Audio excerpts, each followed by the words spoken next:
Қолыңа не болған? Абайсызда есікке соғылдым.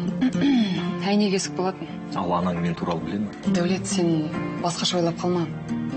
Оның әзірге білмеген дұрыс. Біздің қожайын да келді. Әрі күйеу бала. Ермахан ағаны ферманы Айнұрдың атына аударып берген дұрыс болған екен. Немене деді? Мен Меруертке көңіл білдірейін деген. Құдай бұл қуанышты хабар ғой. Bir күні болмаса bir күні ата-аналардың бірі балаларын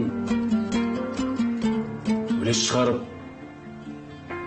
біріншілікті быт шығарған адамын дайындап жатқанын біле қалса. Несі сосын дұрыс бұл? Иә. Әлі Мәди, қайдасың? Мына видеоны көргеніңізді үйінде білмей қойсын, жарай ма? Сондай ет жегім келіп тұрғаны. Менің де қарным ашып кетті. Сорып алсам бекен. Дәулет, сен не алдырасың? Мен мынау тәттін жеп той болдым. Сендер тапсырыс бере беріңдер. Қазір келемін.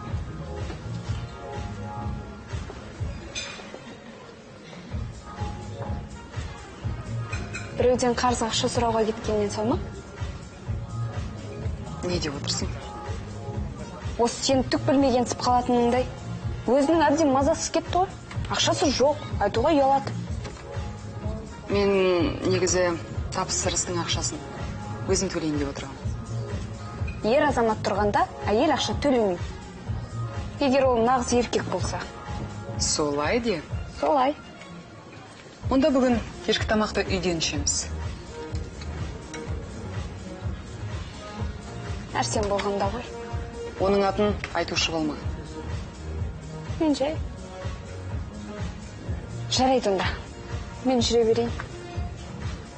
Досымды ұятқа қалдырмайын. Оған мені асыл шаруасы шығып кетіп қалып дерсің. Сау бол. Жарайды.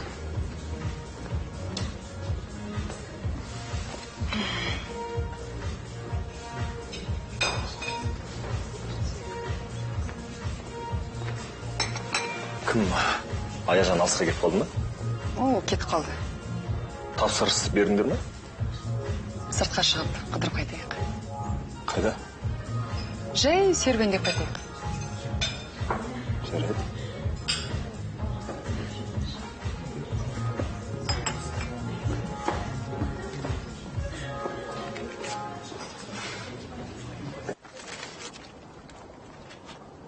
Еліне сыбағанда алатын болдың ғой.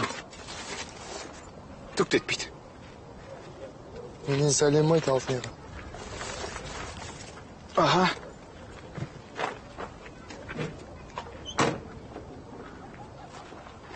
Жақсы, онда үй жаққа келіп тұр. Жақсы, рахмет.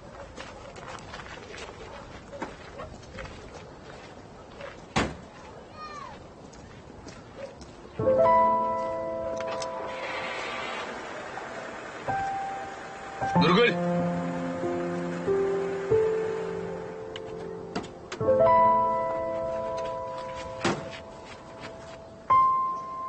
Нұргүл.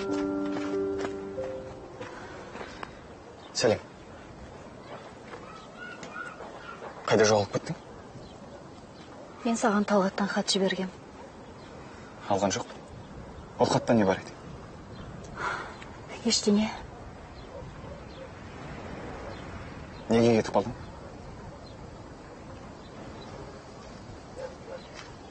Қалай ойлайсың? Маған бола кеттің бе?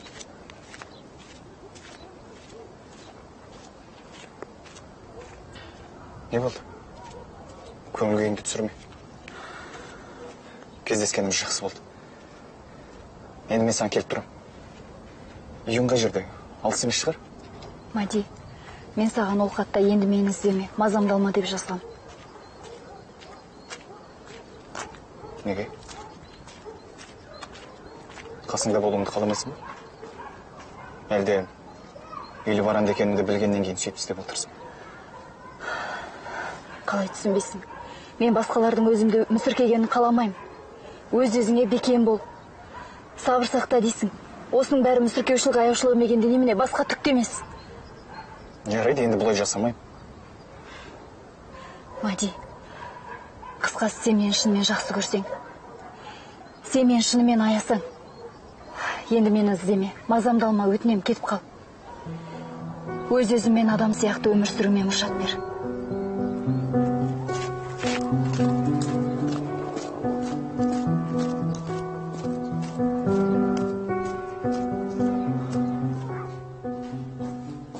Апа? Артур! Бұлардың бәрі қайда кеткен?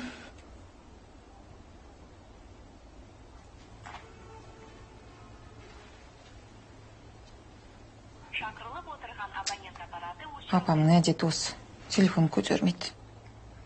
Меруерт, Мұса, қорқытып жібердің ғой. сәлем. Сәлем, Мұса. Сен мұнда не істеп жүрсің? Мен Бір жұмыспен келіп пе едің? Бір түрлі таң қалып тұрмын. неге? Ұйқыдан тұрсам, үйде ешкім жоқ. Телефон соқсам, апам жауап бермейді. Соларды іздеп жүрсем, ойда жоқта сен шыға келдің. Мүмкін мұның бәрі тегінен тегін емес шығар.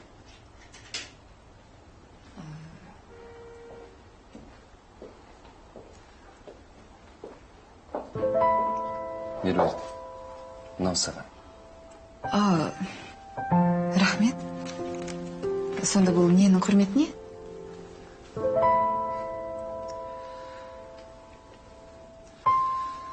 Меруерт, екеуміз бір-бірімізді бұрыннан білеміз. Әрі әріптеспіз. Бірге жұмыс жасаған уақытта сен менің жүрегімнен ерекше орын алдың. Өзіңдей көркем әрі ақылды жанды жар етем деп армандап жүруші. Енді өмірімнің мәні тек өзіңсің.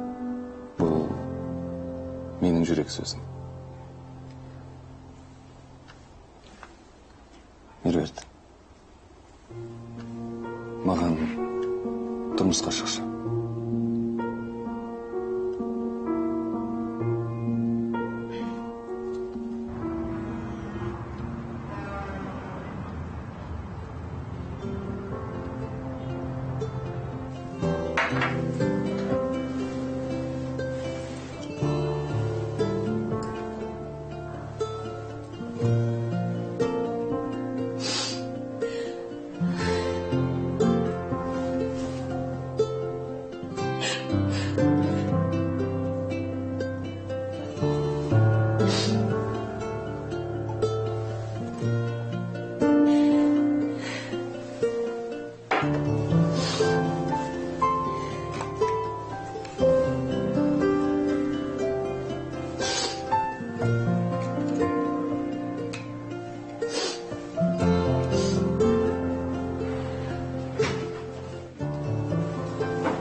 Сәлем. Сәлем. Нұргүл сені бас дәрігер шақырып жатыр. Рахмет. Елорда төрінде. Спорт залдың есігі неге ашық тұр? Білмедім. Қазір білеміз.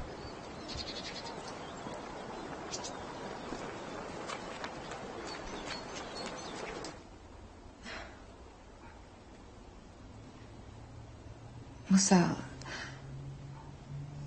өз көңілінің қалауын айтып, тілегімді білдірдің.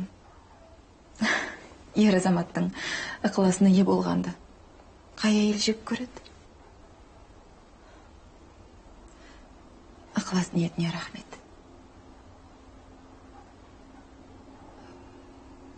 Бірақ мен бірден жауап бере алмаймын. Меруерт, қызым. Мұса, менің ойлануым керек. Кешір.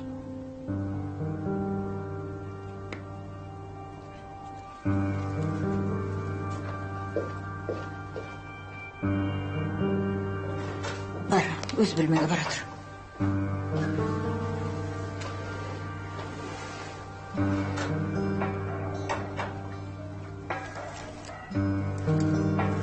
Мұса, жарайсың.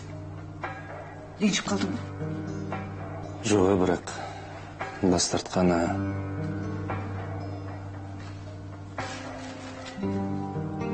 Мұса, сен енді Меруертті жақсы білесің ғой. Ол енді бірден қалай айта қойсын. Бәрін ой елегінен өткізіп алу керек. Бұл сенен бас тартқан емес. Солай деп үміттенейік. Уайымдама. Мен Меруертпен сөйлесейін. Қандай ой бар екен білейін. Жарай ма? Жақсы, Рыскүл Ахметқызы.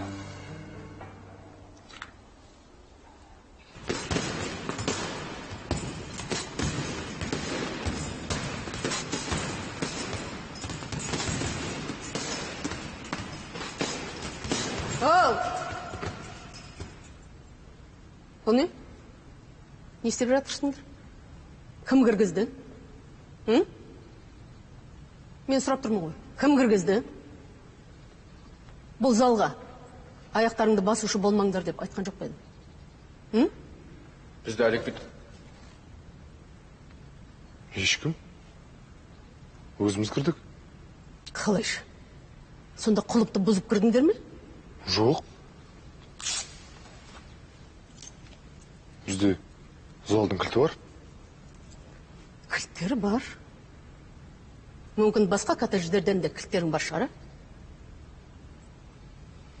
Қазір сазайларыңды тарттырам. Кешіріңіз. Біз қазір кетеміз. Ешқайда да кетпейсің. Ешкім ешқайда кетпейді. Қазір полиция шақырам. Кілттері бар. Жаттығуға келген. Полицияның қажеті жоқ. Өзіміз кетеміз. Әртүр. Өзіміз кетеміз, басқа келмейміз. Ешқайда кетпейсіңдер. Ал қане жігіттер, үйлеріңе барыңдар. Тезірек үйлеріңе қайтыңдар. Қане ке. Олар ешқайда кетпейді. Кетеді. Оларды кіргізген мен болатынмын. Қане, қайтыңдар үйлеріңе. Мұны қалай түсінуге болады, Алик? Сенің бұлай етуге қандай қақың бар? Мен сізге бәрін түсіндірейін. Бұл жігіттерді дәулет дайындады. Оның үстіне зал бос тұр. Дайындалса несі бар? Онда менің шаруам жоқ. Қайырымдылық шарасымен айналысайын деп бедім, ол ойлағаның бола қоймас. Егер дайындалғысы келсе, ақша төлесін. Төлемейді екен, бұл жердің маңынан жүрмесін. Егер осындай жағдай тағы бір рет қайталанар болса, сені жұмыстан шығарам, Алик Петрович. Осыны біліп қой.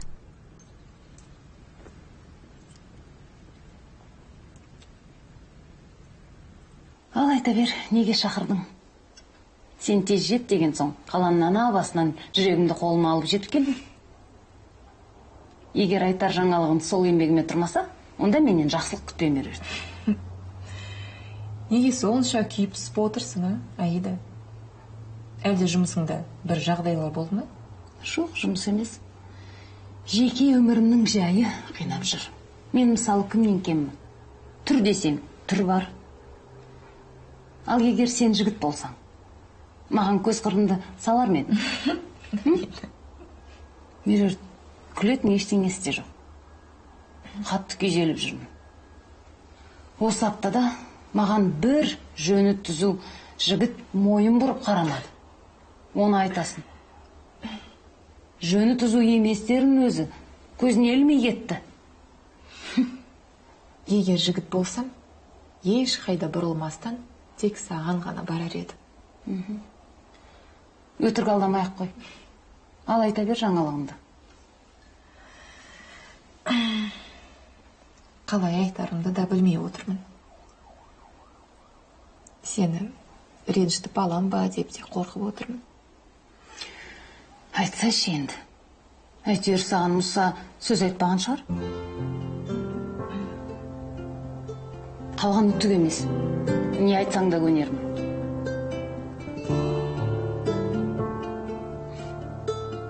Мүмкін емес.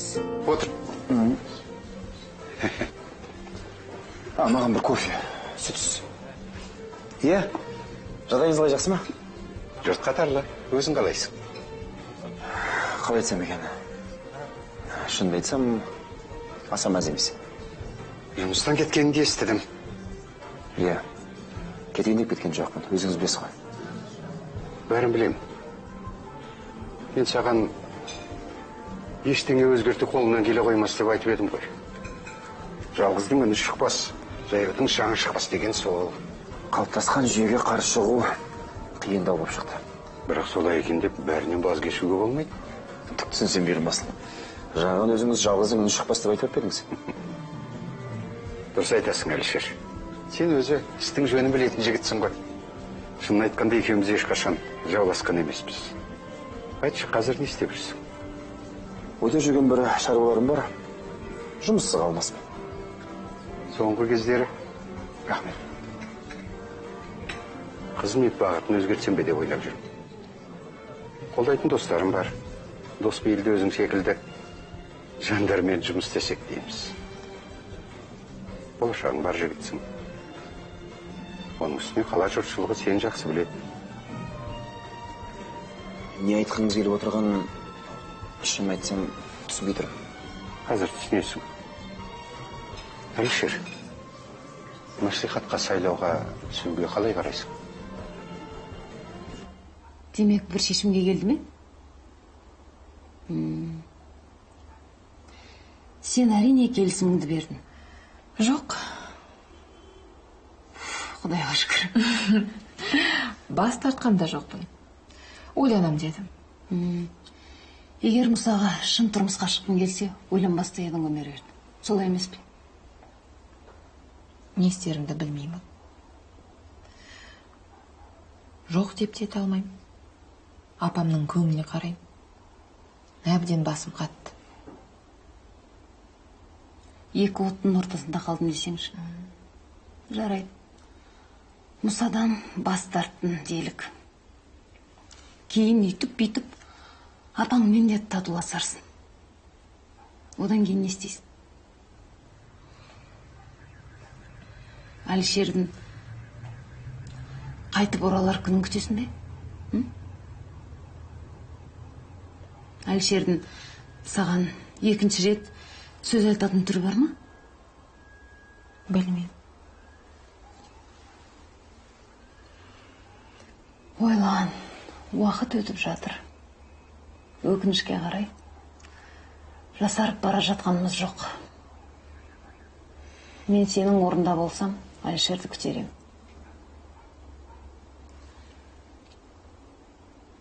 Мүмкіндігін тауып, қайтадан табысуға тырысым ерді. Әйтіп, бүйтіп, Мұсаны әйтеуір өзіне алып қалмақсың ғой.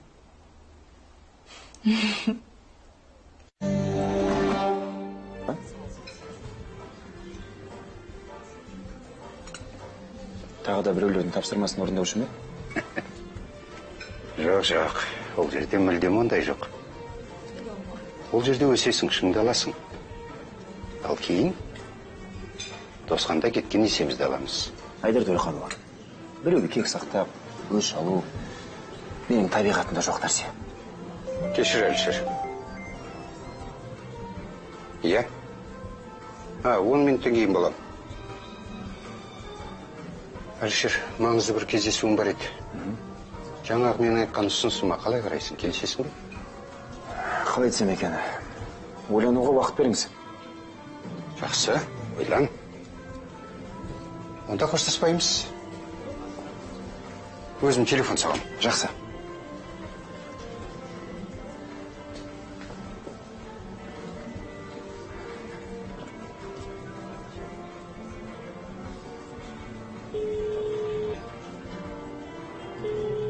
Алло, Меруерт, сәлем. Бұл мен ғой, Әлішер? Иә, түскі тамағыңды ішіп дедің? Иә, іштім. Бірақ енді сенімен отырып түстенуге қарсы емеспін.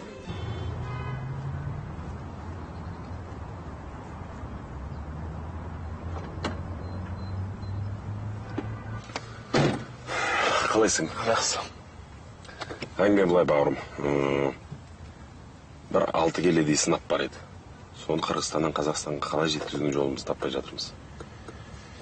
Оны өз жолымен әкеле алмаймыз. Заңға қайшы.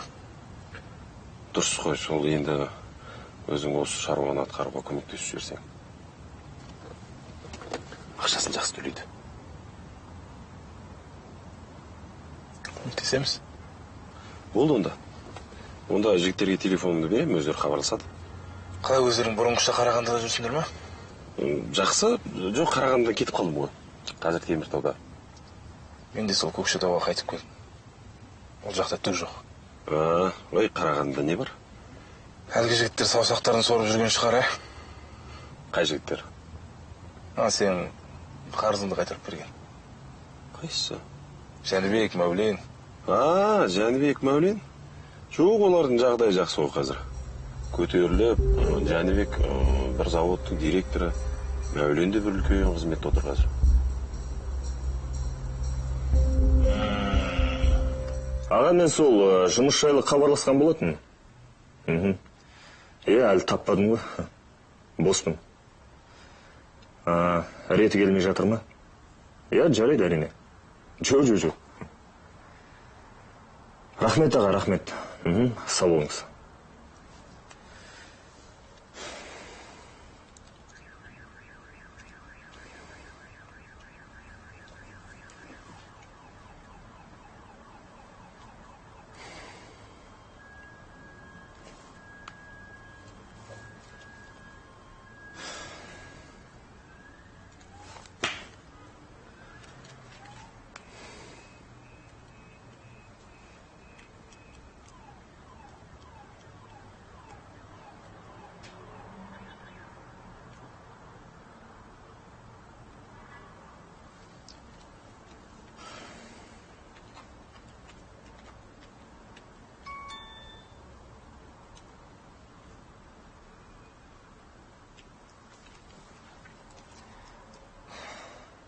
Алло, Арсен.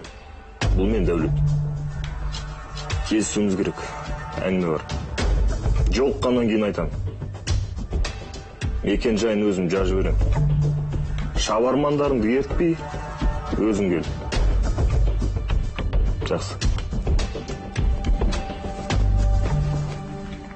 Ана Қарағандының жігіттерін білесің ғой? Солардан қалай ақшасындырғанымыз есіңде ме?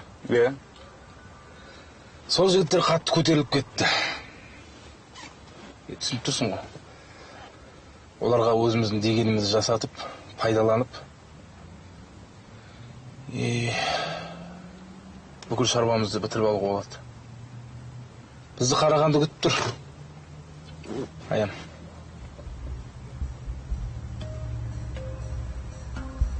Санжар, мен бармайым. Сенің есің дұрыс па? Бізге қандай ақша келіп тұрған білесің бе сен? Болды, енді ұсақ түйек нәрселермен айналыспаймыз. Біздің күткеніміз де осы емес па, Аян? Жоқ, мен бармайым.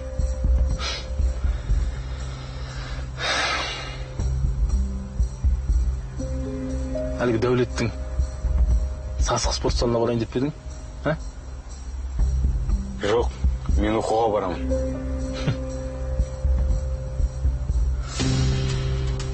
Өзің біл онда.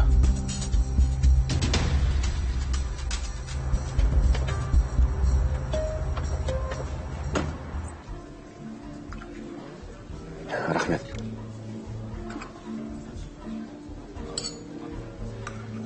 Меруерт, бәрі дұрыс па? Неге сұрадың? Жай, ештеңе. Әшейінде сен мені кездесуге жиі шақырмайсың.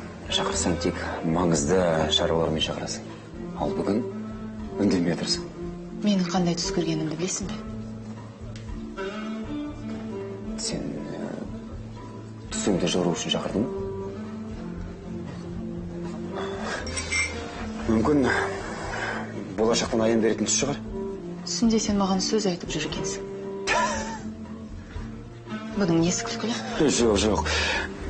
Ренжіме. Қашаннан бері түске сенетін болғансың дегенім ғой. Уақыт өткен сайын адам әр нәрсеге мән береді екен. Иә. Меруерт, мен жаңа бұрынғы бастығымды көрдім. Ол маған қандай ұсыныс жасаған білсең. Шын мәнінде түсіме сен емес, Мұса кіріпті. солай ма? Ол түсінде емес, өңінде сөз айтты.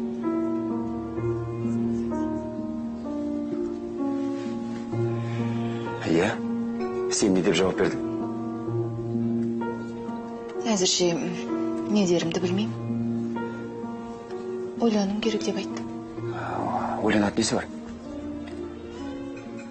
Сен мен үшін күрескің келмей ме? Меруерт, күресу өз алдына. Мен саған сөз айтқым келген. Батылың бармады ма? Жоқ. Сіздің үйдегілер күйеу бала ретінде менен гөрі Мұсаны жөн көрген сияқты. Онда жағдайың белгілі болды. Тағы да мен кінәлімін. Жүр, қашанды кездесуге мен шақырам. Ал саған еш нәрсе керек емес. Мүмкін осының бәрі ешкімге де керек емес шығар. Мүмкін. Мүмкін.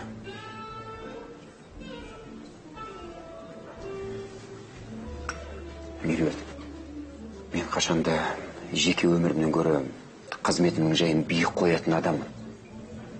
Сондықтан да өзіңнің қалауың білсін. Не болса да барлығын ақылмен шеш.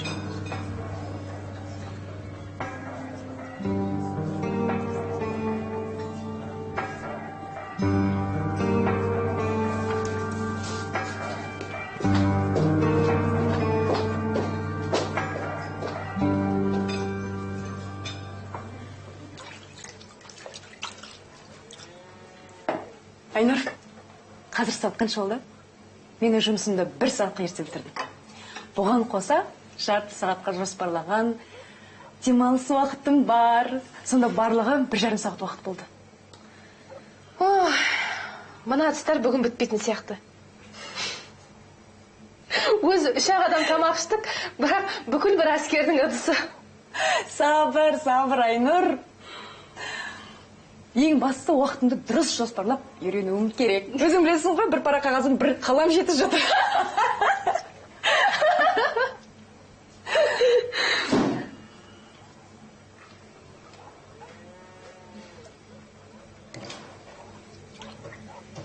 Ол саған емес, маған ашуланып жүр.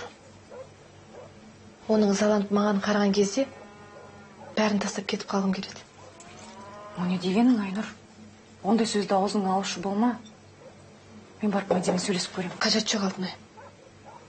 Артық қылам деп тартып қалып жүрерсің. Оның үстіне менің кесірімнен екеулерінің ұрысып қалғандарыңды қаламай. Біз Мәдимен онсыз да ұрысып жүрміз. Алтынай, Мәдиге мен жайында ештеңе айтпаймын деп сөз берші. Сөз бересің бе? Жарайды.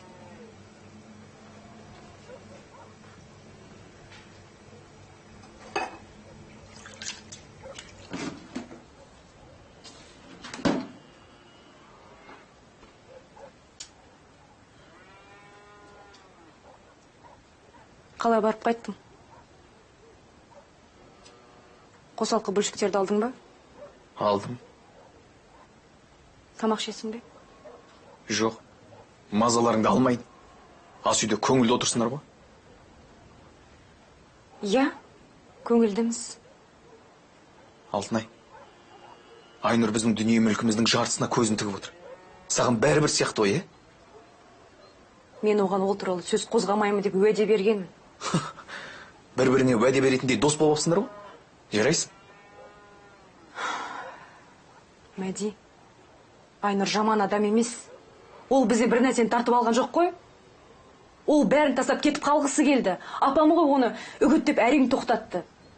Бастарыңды әбден айналдырыпты. Ол маған көмектесіп жүр.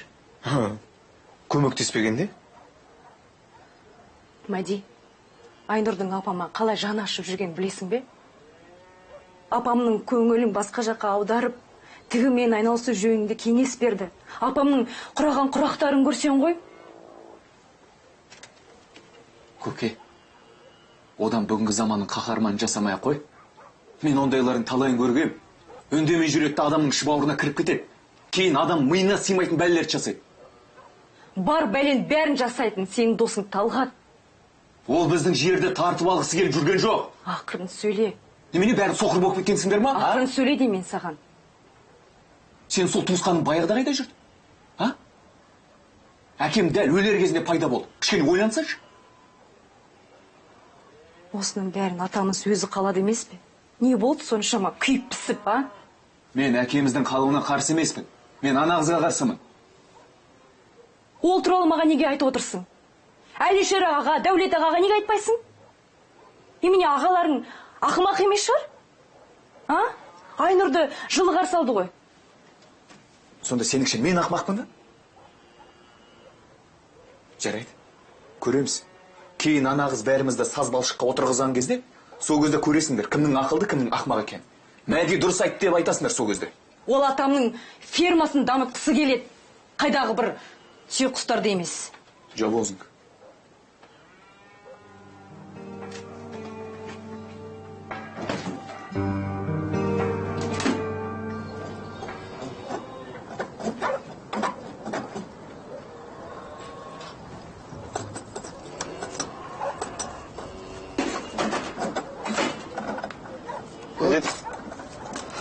Болотбек қайда?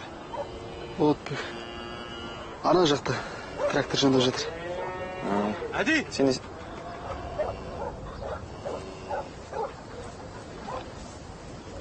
Ассалаумағалейкум, досым. Қалайсың? Жақсы. Көңіл күйің жоқ қой. Жоқ. Әкеңді өліп қайғырып жүрсің бе? Қалайсың өзі? Шүкір бола. Ана Дәулеттің мінезі шатақ қой деймін. Мен оған мән-жайдың барлығын түсіндіруге келсем, маған қарай ұмытылып. Оның сондай бар. Сен оған ренжіме. Мен саған не үшін келгенімді айтайын? Білемін. Не үшін келгеніңді. Мәди ана жақта секең мазамды алып жатыр. Мен оған сенің үйіндегі болған жағдайын барлығын айттым. Енді осы кәсіппен айналысамыз ба, жоқ па? Соны екеумізді білгіміз келеді. Жоқ, мен саған қазір жауап бер демеймін. Асықпа, ойлан. Қарның ашқан жоқ па? Баяғыдай ғой. Не сынысың бар ма? Үйге жүр. Ағаларың үйде ма? Жоқ. Жүр.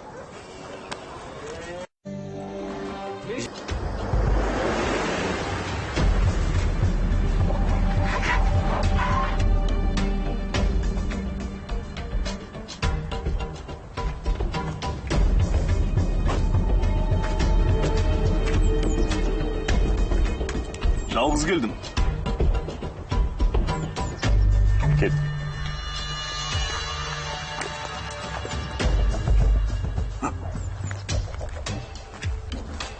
Егер сен мен Линда туралы байланысқым келіп тұрса, ол мені көргісі келмейді. Мен де оны көргім келіп тұрған шамалы. Линданың қолын көп өткен көрсі емес саған. Сол үшін жауап бересің. Солай ма? Солай. Көрейік.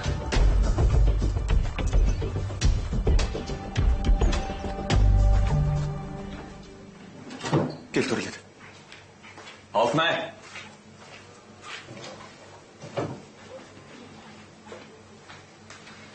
Сәлеметсіз бе? Сәлеметпіз. Алтынайны шақыршы, дастархан дайындасын.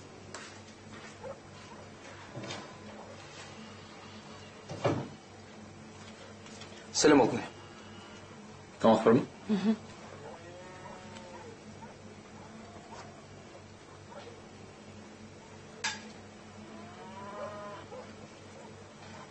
О, рахмет. Айнұр, тамақ ішесің бе? Иә, кел.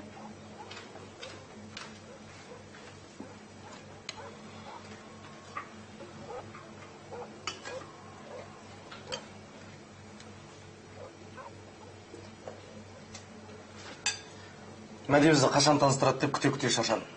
Менің есімім Талғат. Айнұр. Мәди маған сіз жайлы ештеңе айтпаған болатын. Маған да сіз жайында ештеңе айтпаған. Солай ма? Бұл қалай болғаны? Екеуміз дос емеспіз ғой? Онда өзіңіз жайында айта отырыңыз. Біріншіден, маған сіз деп айтқан ұнамайды. Ал екіншіден кәсіпкерлердің өмірі кім күнәсін? Үй, жұмыс, үй, бітпейтін тірлік. Одан да сіз өзіңіз жайлайтыңыз. Мен Мадидің туысымын. Қазір. Қайда кет? Қас келем, тамағын іше бер.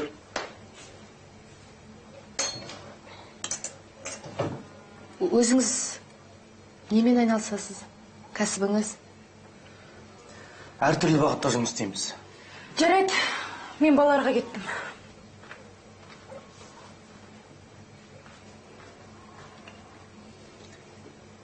Ал енді құлағым сізде. Айнұр, сіз өзіңіздің әдемі екеніңізді білесіз бе?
Сен қайда кетіп қалдың?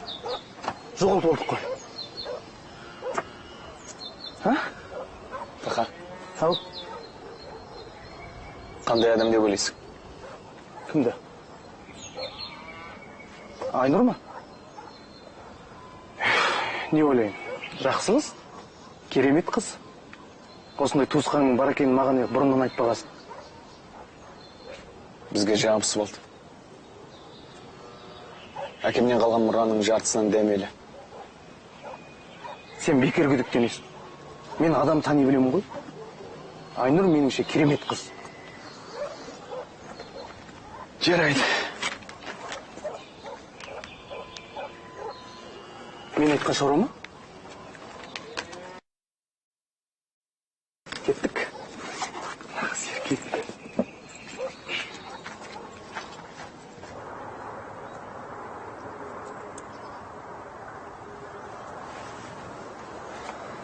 Тоқта.